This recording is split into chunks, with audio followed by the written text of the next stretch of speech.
Hey, welcome to Draw Tip Tuesday. My name is Koosje Koenen. I am really happy that you're here.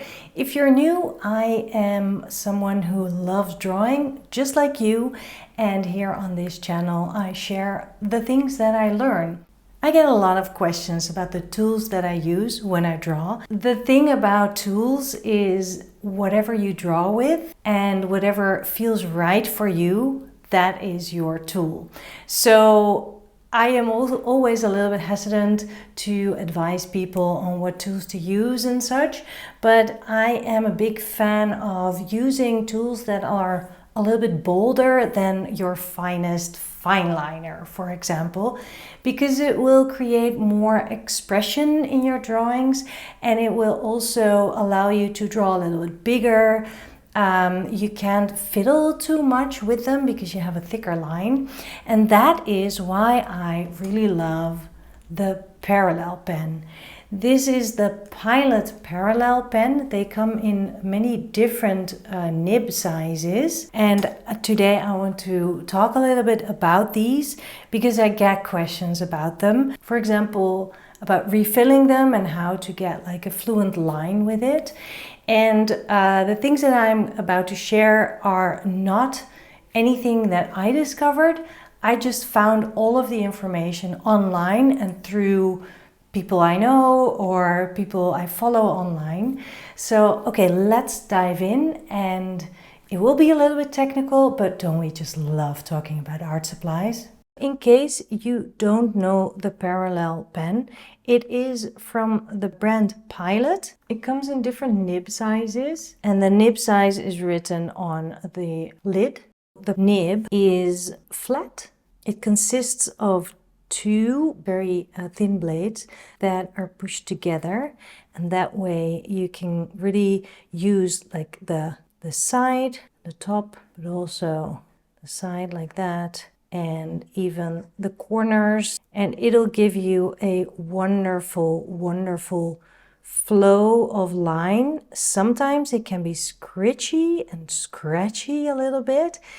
That is actually why I didn't love it at first sight, but I just rediscovered it as I have been learning to use bolder and less predictable tools. And yeah, that's why I love this one so much. These pens come with their own cartridges, and there's a sheet, a sort of a sheet, plastic sheet that you can use to clean between the two blades. And you get this sort of pipette that you fill with water, and then you can flush out the pen. The cartridges that come with these pens have water-soluble ink in them, which is beautiful ink. I love it. But if you want to use the pen and then paint on top with watercolor, then it's kind of tricky because, well, your ink will bleed. So what to do? Well, I have been searching for a way to refill my pen, and I've been doing that with a bulb syringe or a normal syringe so that I could fill it with waterproof ink. This is one of my favorites. Pitch black ink. It is Platiunum Carbon Black Ink, and this is suitable for fountain pens and for the parallel pen, which is basically a fountain pen too.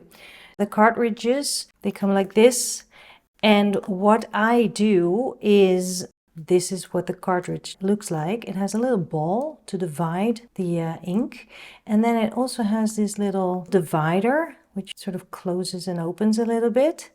So I push it open when I want to fill it with ink, and then I grab my ink from my bottle and fill the cartridge like that. And this way I just reuse the cartridge over and over again. So this, to me, is the best solution because, yes, there are converters that fit into this Pilot parallel pen. It is this converter. I can link to it in the description of this video, but to be honest, I don't recommend it. Because look how little ink goes in here. I never managed to fill the whole thing up. I probably did something wrong, I don't know, but I just made a whole mess. Using a syringe or a bulb syringe like this, it's messy, but this was even messier. But maybe, again, maybe I did it wrong. I'm not a specialist here. But I just don't like that it holds so little ink compared with what goes in this guy. See? That's a huge difference. So I have tried this. I don't recommend it. I would say just get one of those plastic syringes and have some fun with that, or one of those bulb syringes or pipettes, and that works a charm, in my humble opinion.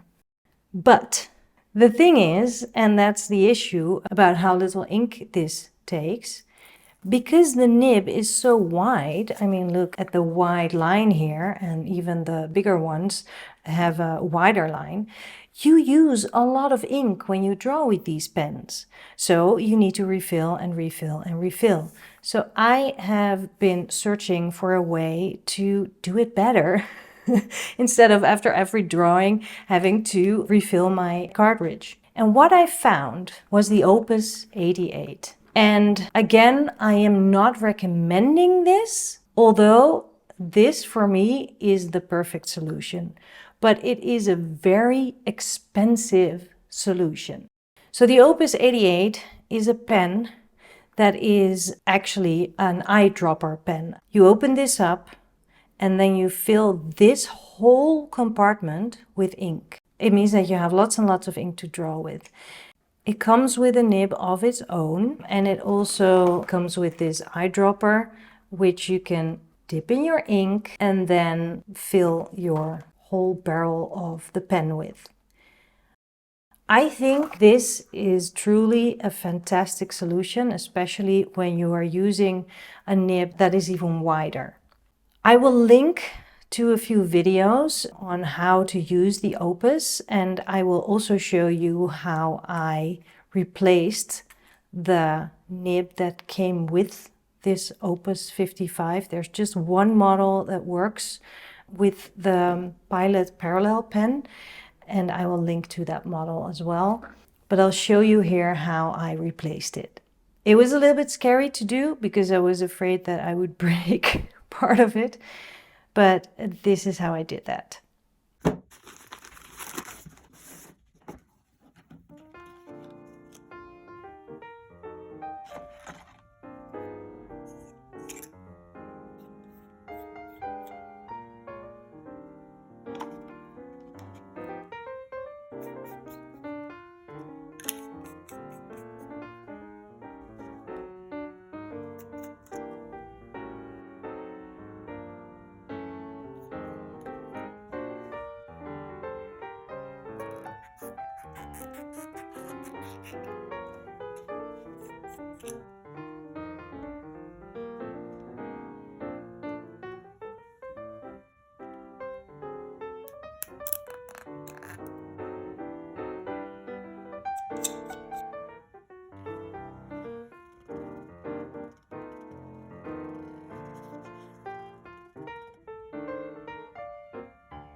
Now, you might already have noticed that the nib of this pen looks a little bit different. It's not only wider than the other one, but it's also a little bit curved. Can you see?